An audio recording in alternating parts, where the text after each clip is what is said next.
नमस्कार दोस्तों, आज यूपी में फिर दोबारा से बवाल हो गया है और योगी जी सरकार ने एक और एनकाउंटर कर दिया गया है।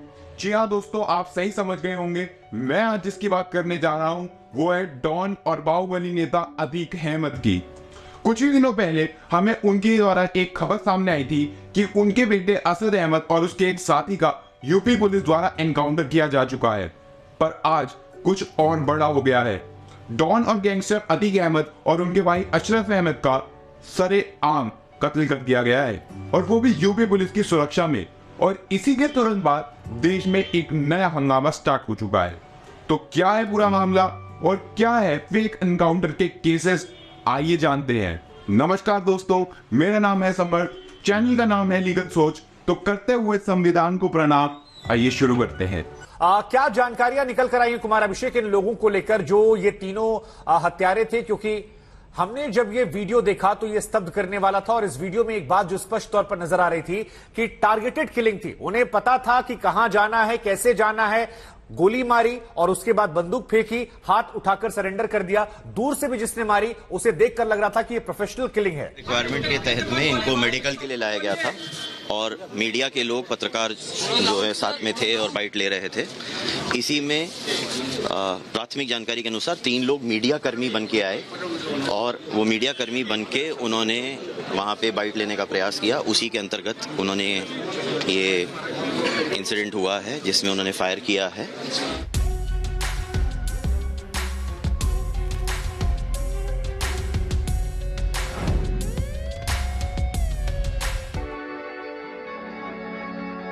दोस्तों, एक समय की बात है जब यूपी में समाजवादी पार्टी की सरकार थी और हर तरफ राज्य में सिर्फ गैंगस्टर और क्राइम का बोलबाला था। पूरे शहर में दंगे ही दंगे होते थे और हिंदू मुसलमान के दंगों की भी चरम सीमा पर चर्चा रहती थी। न्यूज चैनल पर यूपी की बदहाली दिखाई देती थी और तब वहां के नेता थे और एमएलए एमपी बन चुके थे डॉन अतीक अहमद। उनके अंडर में सारे गलत काम और इल्लीगल कामों का बोलबाला चलता था और तब उनको कोई रोक नहीं सकता था क्योंकि सरकार उनकी थी। समाजवादी पार्टी में अतीक अहमद का बहुत बड़ा वर्चस्व था। अखिलेश यादव और उनके पिता के वो बहुत करीबी थे और उनका कोई कुछ नहीं बिगाड़ सकता था और इसी के तहत वो कभी भी कुछ भी कर सकते थे। 2005 में उनसे एक हत्याकांड हुआ। अपने प्रतिद्वंदी राजूपाल का उन्होंने मर्डर कर दिया क्योंकि वो उनके खिलाफ इलेक्शन में खड़े हुए थे और उनका कोई कुछ नहीं बिगाड़ सकता था। इसके बाद उनकी हर तरफ से फिरौती लेना, जमीन पर कब्जा और ऐसे कई मामले सामने आने लगे। हालांकि जब योगी सरकार सत्ता में आई तो उन्होंने शायद इस चीज का प्रण बना रखा था कि वो गैंगस्टरों को और डॉन लोगों को मिट्टी में मिला देंगे। इसी के तहत उन्होंने सबसे पहले आते ही अतीक अहमद और उसके सहयोगियों को गिरफ्तार करना चालू किया और उनके ऊपर केस बनाने चालू करे। मतलब जिसको कोई हाथ नहीं डाल सकता था उस पर योगी जी ने हाथ डाला और योगी जी के सत्ता पे आते ही यूपी की काया पलट हो गई और अब शायद डॉन अतीक अहमद का बुरा समय चालू हो गया था। दोस्तों, अतीक अहमद का गुरूर इतना ज्यादा बढ़ चुका था क्योंकि समाजवादी पार्टी के नेताओं ने उसे अपना गुरु मान लिया था और पार्टी में उनका वर्चस्व बढ़ता ही जा रहा था। शहर में भी अतीक अहमद जहां पैन रख दे वहीं उसका कब्जा हो जाता को समझ आ चुका था कि सत्ता की ताकत से वो क्या क्या कर सकता है। इसलिए 1989 में उसने इलाहाबाद पश्चिमी विधानसभा सीट से निर्दलीय चुनाव लड़ा और विधायक बन बैठा। और ऐसी कहानियां हमें आज सुनने को मिलती है जिनकी पीड़ा हम कभी महसूस नहीं कर पाते। इसी के रास्ते पे चलते हुए असद अहमद, जो कि अतीक अहमद का बेटा था, उसने भी क्राइम की दुनिया में अपना पांव जमाना शुरू कर दिया था। अपने बाप की गिरफ्तारी को रोकने के लिए और उसे बचाने के लिए उसने उस केस में गवाह उमेश पाल जी को मार दिया, वो भी दिन दहाड़े 24 फरवरी को। जब उमेश पाल जी अपने घर जा रहे थे तो असद अहमद और उसके साथियों ने दिन दहाड़े उन्हें उनके घर के बाहर गोली मार दी और केस में सबूत और गवाह ना होने के कारण शायद उन्हें ये लग रहा था कि अतीक अहमद बच जाएगा और उसका गुरूर अब शायद टूटने वाला। दोस्तों, उमेश पाल मर्डर केस के बाद यूपी में बवाल हो गया था और योगी सरकार पर उंगलियां उठने लगी थी। संसद में और हर न्यूज चैनल पर योगी जी के खिलाफ भाषण दिए जा रहे थे। इसी बीच संसद में योगी जी ने खुद आके इसके खिलाफ आवाज उठाई कि वो गैंगस्टरों को मिट्टी में मिला देंगे और इसी के तहत उन्होंने कार्रवाई करनी चालू कर। आप सारे अपराधियों को पालेंगे, उनको माल्यार्पण करेंगे और उसके बाद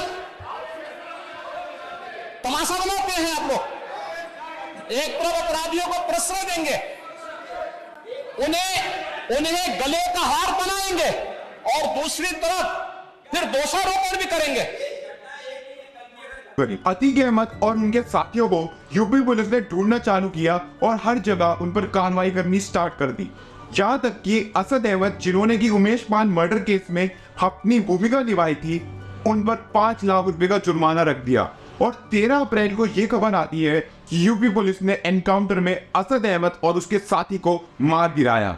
इसी के तुरंत बाद अतीक अहमद और उनके भाई अशरफ अहमद, जो कि एक मेडिकल चेकअप के लिए जा रहे थे, प्रयागराज में पुलिस कस्टडी में उन्हें गोली मार दी गई और वहीं उनकी मौत हो गई। और इसी के साथ साथ गैंगस्टरों का यूपी में शायद अब लगभग अंत ही हो गया है। दोस्तों, इस एनकाउंटर और पुलिस कस्टडी में मर्डर के बाद देश में बवाल होना तो लाजमी था और अखिलेश यादव और सारे ओपोनेंट्स ने अपने अपने बयान देने चालू कर दिए थे।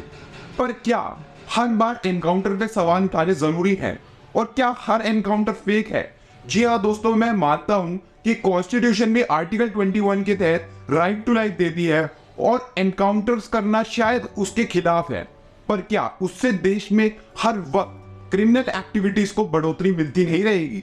अगर एनकाउंटर ना किए जाए तो क्या पुलिस के पास कोई और प्रावधान है कि वो सिर्फ जुडिशियल कस्टडी में ही अपराधियों को रखे? आप इस पर अपनी राय जरूर देना। तो दोस्तों, अंत में पूरी मामले की तफ्तीश करने के बाद बाल की खाल तो यही निकल के आती है कि देश में चाहे वो डॉन या कोई गैंगस्टर, उनका सफाया होना जरूरी है। और जब जब देश में सरकार होगी कारगर, तभी बंद होगा दुष्प्रचार। ऐसे ही हमें इस चीज का भी ध्यान रखना चाहिए कि गैंगस्टर चाहे हिंदू हो या मुसलमान, और उसका एनकाउंटर हो या फिर उसे गिरफ्तार किया जाए, हमें उस पर कभी सवाल नहीं उठाना चाहिए जब तक कि हमें उसके खिलाफ कोई भी अहम सबूत ना मिल रहा हो। और तो और हिंदू मुस्लिम का नजरिया इस चीज में नहीं देना चाहिए। और एनकाउंटर चाहे दुबे का हो या अतीक अहमद का हो, हमेशा उसे सिर्फ एक क्रिमिनल तौर पर ही देखा जाना चाहिए, ना कि धार्मिक तौर पर। मैं तो बस अपनी बात कह के यही अपना मुंह बंद कर लूंगा, क्योंकि मामला बहुत ज्यादा संगीन होता जा रहा है। अंत में लीगल सोच की हुई अपनी एक राय है जो हम हमेशा से रखते ही आए हैं कि गैंगस्टर हो या बाहुबली, सबको मैं झुका दूंगा। गैंगस्टर हो या बाहुबली, सबको मैं झुका दूंगा। मेरा नाम योगी है प्यारे, मैं मिट्टी में मिला दूंगा। तो दोस्तों, बहुत बहुत शुक्रिया पूरी वीडियो में मेरे साथ बने रहने के लिए। और एनकाउंटर सही है या नहीं, उसके बारे में आप मुझे कमेंट में जरूर बताएं। मैं आपसे मिलूंगा अगली वीडियो में एक लीगल सलाम के साथ। जय हिंद, जय भारत।